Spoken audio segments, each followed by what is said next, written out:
Have a day. My name is Ryan Tenorio. I was born and raised on the island of Guam.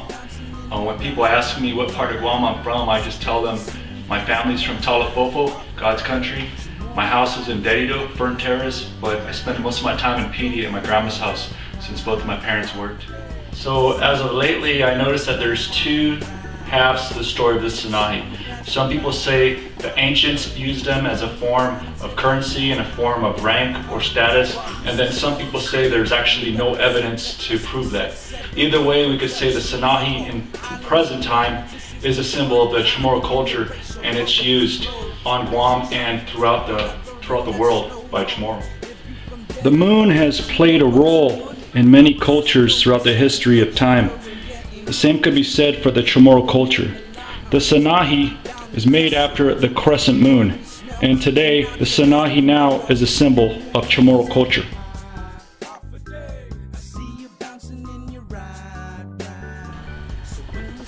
So traditionally the Sinahi is made out of hema or giant fossilized clam, but when I look at now all the different materials being used, I've seen stalactite, I've seen wood, I've seen different types of shells, I've seen carabao horn, and my technique, I use ceramics or clay. So living here in Arizona, I didn't have any access to hema or fossilized clam, so I had to think outside the box. Well, in college I took a ceramics class and I ended up figuring out how to make Sinahi out of ceramics.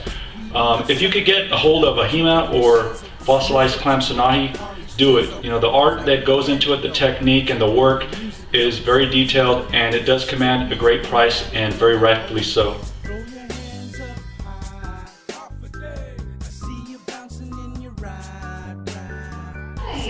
The versatility of clay allows me to have different designs. This one right here was inspired by the proas on Guam. I also do mountings of the Sinahi. I like the effect as it cascades from large to small. Picture this hanging on your wall. The cool thing about ceramics is that it's very versatile. You could use, different colors and methods to create what would look like the design of the Sinahi. This one right here, I chose to use red, and the hieroglyphics and the caves found on Guam is my own interpretation found on this piece right here. Before I started making Sinahi, I contacted and I looked up several different carvers on Guam to get their take on using non-traditional materials. The common consensus was it's now about cultural awareness. When you see somebody out with a Sinahi, you automatically know that they are Chamorro.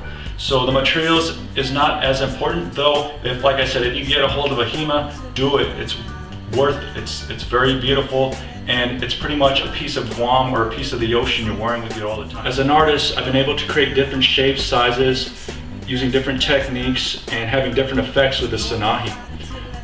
In that case too, I have my work on Etsy.com, keyword Sinahi. My shop is called Heavy Stone.